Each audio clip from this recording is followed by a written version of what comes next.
नमस्कार, news blast में आप सभी का स्वागत है। आपके साथ मैं हूं मेघा कौशिक और चलिए खबरों की करते हैं शुरुआत। पंजाब विधानसभा चुनाव से पहले नया गठबंधन, भाजपा और पंजाब लोक कांग्रेस के बीच ये गठबंधन। कैप्टन अमरिंदर सिंह और गजेंद्र सिंह शेखावत की मुलाकात हुई। मुलाकात के बाद जारी हुए गले मिलते हुए तस्वीर। बैठक के बाद सीट बंटवारे को लेकर बोले शेखावत और कहा, कितनी सीटों पर लड़ेंगे सही वक्त पर बतलाएंगे। सीट बंटवारे पर अभी कोई फैसला नहीं हुआ है। गठबंधन अपने आप में एक चेहरा है। और वहीं कैप्टन अमरिंदर सिंह ने बयान दिया, कहा कि हम 101% पंजाब में जीतेंगे, हमारा किसी पार्टी से मुकाबला नहीं है। जानकार सूत्रों के हवाले से ये खबर है, पंजाब में भाजपा कम से कम 80 सीटों पर उम्मीदवार उतारेगी। 20 सीटें छोड़ी जाएंगी कैप्टन की नवगठित पार्टी के लिए। शेष सीटें अकाली दल के लिए छोड़ने पर विचार किया जा रहा है। कुल 117 सीटें हैं पंजाब विधानसभा की। तो पंजाब विधानसभा की 117 सीटें हैं और उस पर विचार अब किया जा रहा है।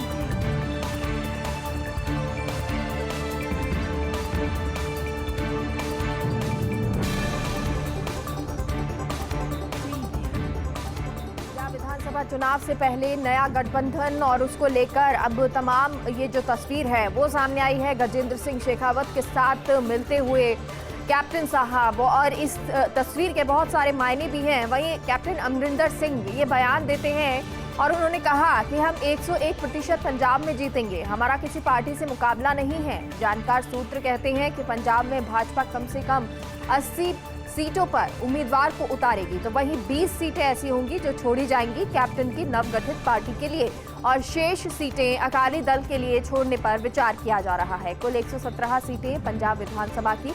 अब इसके कई मायने, क्योंकि अगर कैप्टन की ये नवगठित पार्टी के लिए 20 सीटें छोड़ी जाती हैं, अकाली दल के लिए शेष सीटें छोड़ी जाती हैं, तो क्या गठबंधन की ये सरकार बनेगी? क्या उसकी ये तैयारी की जा रही है? और हमारे साथ शशिकांत जी जुड़ गए हैं। शशिकांत जी, क्योंकि देखिए पंजाब विधानसभा चुनाव से पहले ये जो तस्वीरें सामने आ रही हैं और अब जिस तरह से कहा है कैप्टन साहब ने कि अब हम लोग किसी के साथ गठबंधन का तो पता नहीं, लेकिन तैयारी पूरी करेंगे और जीतेंगे भी। वहीं अकाली दल के लिए भी कहा जा रहा है कि उसके लिए भी सीटें छोड़ी जा रही हैं। कैप्टन साहब की जो नवगठित पार्टी है उसके लिए भी सीटें छोड़ी जा रही है। तो क्या ये गठबंधन की तैयारी है? हाँ भाई साहब, बिल्कुल मीरा जी, देखिए ये गठबंधन की पूरी तैयारी है और ये नए तरह का गठबंधन जो पंजाब की राजनीति को पूरी तरह से बदल देगा, क्योंकि पहली बार कैप्टन अमरिंदर सिंह बीजेपी के साथ मिलकर चुनाव लड़ने वाले हैं। और सबसे बड़ी बात है कि अकाली दल के खिलाफ जो कैप्टन अमरिंदर सिंह हमेशा चुनाव लड़ते रहे थे, वो भी इस गठबंधन में शामिल होगा। और कहा जा रहा है कि जिस तरह से कहा गया है कि शायद 80-82 सीटें बीजेपी लड़ेगी और बाकी सीटों पर ये अमरिंदर सिंह जी की पार्टी लड़ेगी और उसके बाद जो 6 सीटें बचेंगी वो अकाली दल के साथ साझा करने की रणनीति बन रही है। लेकिन अब देखा जाना यह है कि अकाली दल इस गठबंधन में किस हद तक और किस स्तर पर शामिल होता है, क्योंकि पंजाब में बीजेपी का जो ग्राफ था, हमेशा कभी भी गाँव के एरिया में जितने भी गाँव के क्षेत्र है उसमें बीजेपी कभी भी वहां पर लोकप्रिय पार्टी के तौर पर नहीं उभरी और वहां पर उसे अकाली दल का सहारा हमेशा लेना पड़ता रहा है। अब क्योंकि अमरिंदर सिंह के साथ पार्टी ने चुनाव लड़ने का फैसला किया है, तो देखने वाली बात यह होगी कि किन किन क्षेत्रों में बीजेपी अमरिंदर सिंह पर निर्भर करेगी और जिन क्षेत्रों में अकालियों का प्रभाव है, क्या वहां पर अकालियों का पूरा समर्थन बीजेपी को मिलेगा। तो कुल मिलाकर स्थिति हालांकि काफी हद तक साफ हो गई है कि चुनाव किस तरह से लड़े जाएंगे और जो आपस में दुश्मन हुआ करते थे वो सब एक साथ होकर अकाली दल और कांग्रेस का टूटा हुआ धड़ा जो अमरिंदर सिंह के साथ है, वो लोग बीजेपी के साथ मिलकर चुनाव लड़ने वाले हैं। तो कुल मिलाकर यह तस्वीर तो साफ हो गई है, लेकिन अकालियों का क्या रवैया रहेगा यह अभी थोड़ा सा समय आना अभी बाकी है। ठीक है, अभी तक वहां से कोई एक्शन नहीं आया है, ना ही कोई रिस्पांस आ रहा है, लेकिन जो बातें कही जा रही है वो ये है कि कैप्टन की जो पार्टी है वो साथ ही साथ में अकाली दल के लिए भी सीट छोड़ी जाएगी। बहुत बहुत शुक्रिया शशिकांत पूरी जानकारी के लिए। इंदिरा रसोई योजना में लापरवाही करने वाले अधिकारी नपेंगे। ऐसे अधिकारियों के वेतन से अब कटौती की जाएगी। राज्य सरकार ने योजना के नियमों में इसका प्रावधान किया है। रसोई संचालक को अगर समय पर नहीं किया भुगतान तो संबंधित निकाय के जिम्मेदार अधिकारी से वसूली की जाएगी। अधिकारी के वेतन से 12% वार्षिक दर से ये वसूली की जाएगी। बतौर जुर्माना वसूली ये राशि संबंधित संचालक को मिलेगी, क्योंकि इंदिरा रसोई योजना जो है उसको लेकर कई जो लापरवाहियां हैं वो सामने आई हैं। अब अधिकारियों की लापरवाहियां सामने आई हैं, जिसके बाद इंदिरा रसोई योजना में लापरवाही करने वाले अधिकारियों को नपने की, उनकी जो अब आगे अधिकारियों के वेतन की कटौती की बात सामने आ रही है। राज्य सरकार ने योजना के नियमों में इसका प्रावधान किया है। रसोई संचालक को अगर समय पर नहीं किया भुगतान तो संबंधित निकाय के जिम्मेदार अधिकारी से वसूली की जाएगी। अधिकारी के वेतन से 12% वार्षिक दर से ये वसूली की जाएगी। बतौर जुर्माना वसूली ये राशि संबंधित संचालक को मिलेगी।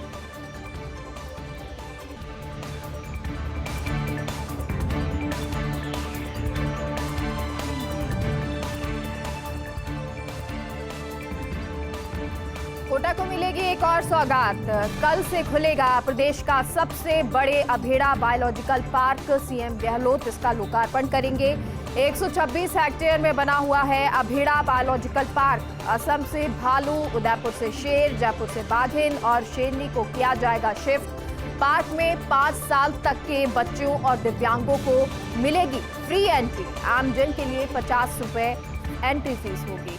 तो बच्चे और दिव्यांगों के लिए ये फ्री एंट्री होगी 5 साल तक के बच्चों के लिए। वहीं जो अगर आमजन है उसके लिए 50 रुपए फीस रखी जाएगी। तो कोटा को कल एक और नई सौगात मिलेगी। कल से खुलेगा प्रदेश का सबसे बड़ा Abheda biological park. CM Gehlot इसका लोकार्पण कल करेंगे।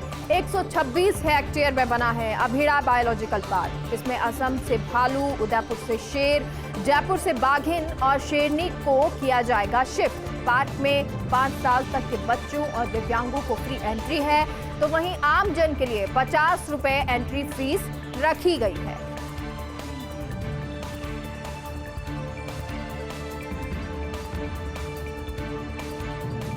भाजपा प्रदेश अध्यक्ष सतीश पूनिया की पत्रकार वार्ता। कर्नाटक के कांग्रेस के विधायक की टिप्पणी पर उन्होंने कहा कि मर्यादा का उल्लंघन करना है कांग्रेस की परिपाटी। पार्टी के राज्य सरकार के खिलाफ आंदोलन चल रहे। हमारे आंदोलनों की वजह से ये दर्जनों फैसले वापस लेने पड़े राज्य सरकार को। 23 को चित्तौड़गढ़ और 24 को जाऊंगा जन आक्रोश रैली के मद्देनजर जिलों की रैली के बाद राज्य स्तरीय बड़ा आंदोलन होगा। जहां भी कांग्रेस की सरकार होती है वहां अवैध खनन से लेकर चर्चा सड़कों पर भी होती है। तो ये सतीश पूनिया का कहना। भाजपा प्रदेश अध्यक्ष सतीश पूनिया, जिन्होंने पत्रकार वार्ता में कर्नाटक के कांग्रेस के विधायक की टिप्पणी पर कहा कि मर्यादा का उल्लंघन करना है कांग्रेस की परिपाटी। पार्टी के राज्य सरकार के खिलाफ आंदोलन चल रहे। हमारे आंदोलनों की वजह से ही दर्जनों फैसले वापस लेने पड़े राज्य सरकार को। 23 को चित्तौड़गढ़ और 24 को जाऊंगा जन आक्रोश रैली के मद्देनजर जिलों की रैली के बाद राज्य स्तरीय बड़ा आंदोलन भी होगा। जहां भी कांग्रेस की सरकार होती है वहां अवैध खनन से लेकर चर्चा सड़कों पर भी होती है। राज्यपाल का बजट अभिभाषण को अंतिम रूप देने के लिए कैबिनेट सब कमेटी का गठन। मंत्री बीडी कल्ला के संयोजन में बनी कमेटी। मंत्री शांति धारीवाल, प्रसादी लाल मीणा, मंत्री रामलाल जाट, डॉक्टर सुभाष गर्ग सदस्य के तौर पर शामिल। मंत्रिमंडल सचिवालय के सचिव जितेंद्र उपाध्याय होंगे कमेटी के सदस्य। सचिव कैबिनेट सचिवालय सचिव जितेंद्र उपाध्याय ने किया फाइल पर अनुमोदन। तो फाइल पर अनुमोदन हुआ है और राज्यपाल का बजट अभिभाषण को अंतिम रूप देने के लिए कैबिनेट सब कमेटी का गठन किया गया है।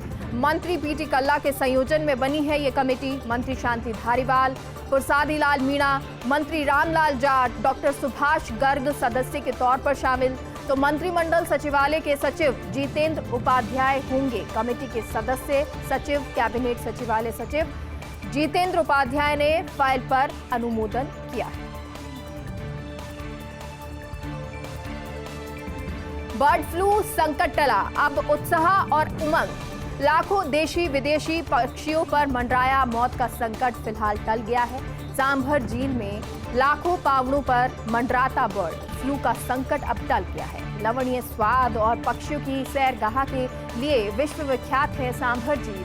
एक पखवाड़े से सांभर झील सहित आसपास इलाकों में नहीं मिला कोई भी मृत पक्षी और 18 से 30 नवंबर तक 107 पक्षी मृत मिले थे। भोपाल लैब से आई रिपोर्ट में पक्षियों की मौत बर्ड फ्लू से होने की पुष्टि की गई थी और इस बार झील में करीब 4 लाख देशी विदेशी पक्षी हैं। 4 लाख देशी विदेशी पक्षी हैं, लेकिन अब बर्ड फ्लू का संकट टल गया है।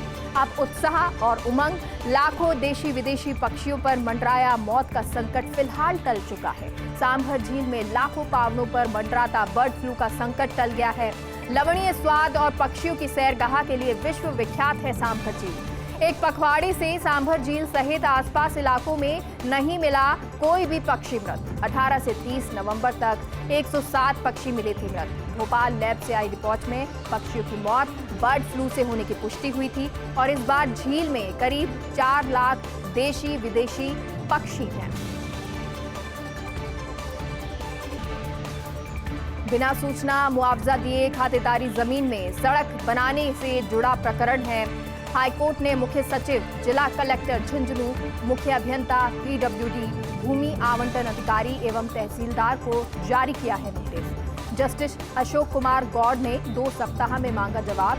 खेतड़ी के किशन सिंह निर्वाण और मदन सिंह निर्वाण ने ये याचिका दायर की और कहा कि सरकार भूमि अर्जन, पुनर्वासन और पुनर्व्यवस्थापन में उचित प्रतिकार, पारदर्शिता अधिकार एक्ट 2013 की पूर्ण तरीके से अवहेलना की जा रही है।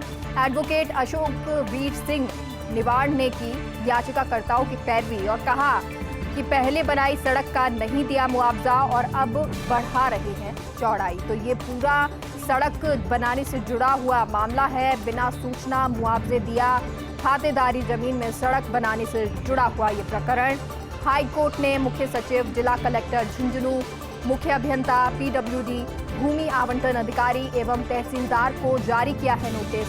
जस्टिस अशोक कुमार गौड़ ने 2 सप्ताह में जवाब मांगा।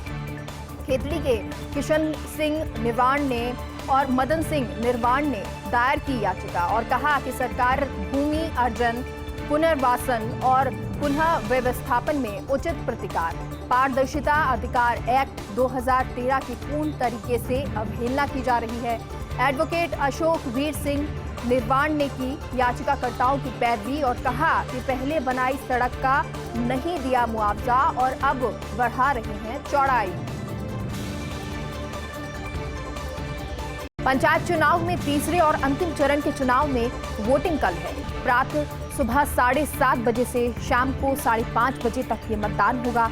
पंचायत समिति सदस्यों के लिए 503 उम्मीदवार चुनावी मैदान में, जबकि 3 उम्मीदवार निर्विरोध चुन लिए गए हैं। मतदान के लिए 1183 मतदान केंद्र स्थापित किए गए हैं।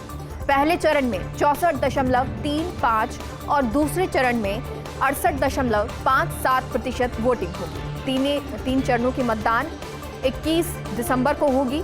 प्रधान और प्रमुख का चुनाव 23 दिसंबर को होगा। उप प्रधान और उप प्रमुख का चुनाव 24 दिसंबर को होगा। तो पंचायत चुनाव से जुड़ी हुई ये खबर आपको बता रहे हैं। पंचायत चुनाव में तीसरे और अंतिम चरण के चुनाव के लिए वोटिंग कल होनी है। सुबह 7:30 बजे से शाम को 5:30 बजे तक ये वोटिंग होगी। पंचायत समिति सदस्यों के लिए 503 उम्मीदवार चुनावी मैदान में हैं, जबकि 3 उम्मीदवार निर्विरोध चुन लिए गए हैं। मतदान के लिए 1183 मतदान केंद्र स्थापित किए गए हैं। पहले चरण में वोटिंग हुई थी 64.35%, तो वहीं दूसरे चरण के लिए 68.57% वोटिंग हुई थी। और अब तीनों चरणों की मतगणना 21 दिसंबर को होनी है। प्रधान और प्रमुख का चुनाव 23 दिसंबर को होगा। उप प्रधान और उप प्रमुख का चुनाव 24 दिसंबर को होने वाला है। आरएएस भर्ती 2021 के विवादित प्रश्नों से जुड़ा हुआ मामला है। मामले में जस्टिस महेंद्र कुमार गोयल की अदालत में सुनवाई हुई। आरपीएससी के अधिवक्ता अमित लुभाया ने अदालत से मांगा समय। विवादित प्रश्नों पर रिपोर्ट पेश करने के लिए समय मांगा। अदालत ने 11 जनवरी तक का समय दिया है। अंकित शर्मा और अन्य की याचिका पर यह सुनवाई हुई। याचिकाकर्ताओं की ओर से अधिवक्ता राम प्रताप सैनी और आमिर खान ने पैरवी की है। अब 11 जनवरी को मामले पर अगली सुनवाई होनी है। तो आरएएस भर्ती से जुड़ी हुई ये खबर, आरएएस भर्ती 2021 के विवादित प्रश्नों से जुड़ा हुआ ये मामला है। मामले में जस्टिस महेंद्र कुमार गोयल की अदालत में सुनवाई हुई। आरपीएससी के अधिवक्ता अमित लुभाया ने अदालत से मांगा समय। विवादित प्रश्नों पर रिपोर्ट पेश करने के लिए ये समय मांगा गया है। अदालत ने 11 जनवरी तक का समय दिया है। अंकित शर्मा और अन्य की याचिका पर यह सुनवाई हुई।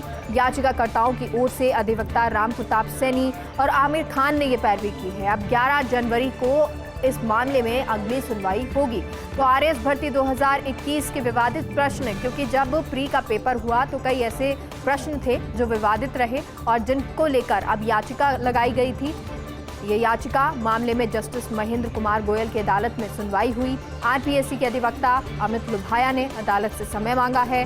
विवादित प्रश्नों पर रिपोर्ट पेश करने के लिए ये समय मांगा गया है, क्योंकि अदालत ने जब प्रश्न पूछा तो पेश रिपोर्ट करने के लिए उन्होंने समय मांगा कि जो विवादित प्रश्न हैं उनको लेकर रिपोर्ट बनानी है और उसको लेकर रिपोर्ट पेश करने के लिए उन्होंने समय मांगा है। अदालत ने 11 जनवरी तक का समय दिया है, यानी अब 11 जनवरी को 2022 में अब ये सुनवाई होगी। अंकित शर्मा और अन्य की याचिका पर यह सुनवाई याचिकाकर्ताओं की ओर से अधिवक्ता राम प्रताप सैनी और आमिर खान ने पैरवी की और अब 11 जनवरी को अब अगली सुनवाई होनी है। अमित शाह का मिशन उत्तर प्रदेश। लखनऊ में आज हुई गृह मंत्री अमित शाह की जनसभा में भारी मात्रा में भीड़ उमड़ी। 1 लाख लोगों से ज्यादा की भीड़ आई अमित शाह को सुनने के लिए। लखनऊ और आसपास की जगहों से ये भीड़ उमड़ी। जनसभा में गरजे अमित शाह तो सपा, बसपा और कांग्रेस पर जमकर हमला बोला। साथ ही 300 सीटें जीतने का विश्वास भी व्यक्त किया। तो जब जनसभा को संबोधित अमित शाह कर रहे थे, इस दौरान उन्होंने कहा कि 300 के पार सीटें लेके आएंगे, आप सभी लोग एक साथ मिलकर कहें। और ये अमित शाह का मिशन उत्तर प्रदेश नजर आता है, जहां लखनऊ में आज जब गृह मंत्री अमित शाह ने जनसभा की तो इस जनसभा में भारी मात्रा में भीड़ उमड़ी। 1 लाख लोगों से ज्यादा की भीड़ अमित शाह को सुनने के लिए आई। लखनऊ और आसपास की जगहों से ये भीड़ थी। जनसभा में अमित शाह बहुत जोर से गरजे और सपा, बसपा, कांग्रेस पर जमकर हमला बोला। साथ ही 300 सीटें जीतने का विश्वास भी उन्होंने व्यक्त किया। लखनऊ में बीजेपी निषाद पार्टी की संयुक्त रैली। गृह मंत्री अमित शाह कर रहे जनसभा को संबोधित और कहा, जब उन्होंने जनसभा को संबोधित किया तब कहा कि योगी ने यूपी को माफियाओं से मुक्त करा दिया है। ये भीड़ बताती है कि बीजेपी यूपी में 300 सीटें जीतेगी। यूपी अब माफिया से मुक्त हो गया है। आज यूपी में गुंडों का नहीं, कानून का राज है। 2019 की जीत में निषाद समुदाय का बड़ा योगदान। मोदी राज में गरीबों के घर शौचालय बने। आज अयोध्या में भव्य राम मंदिर बन रहा है। सपा, बसपा, कांग्रेस ने गरीबों के लिए कुछ नहीं किया है। सपा, बसपा, कांग्रेस ने सालों तक राम मंदिर नहीं बनने दिया। सपा ने पिछड़ा वर्ग आयोग को संवैधानिक मान्यता नहीं दी। काशी की भव्यता को मोदी जी वापस लेकर आए हैं। योगी सरकार में माफिया पलायन कर गया है। तो माफिया भी जो है वो अब खौफ खाता है। जब अपनी जनसभा को संबोधित कर रहे थे अमित शाह, तब उन्होंने कहा कि योगी ने यूपी को माफियाओं से मुक्त करवाया है।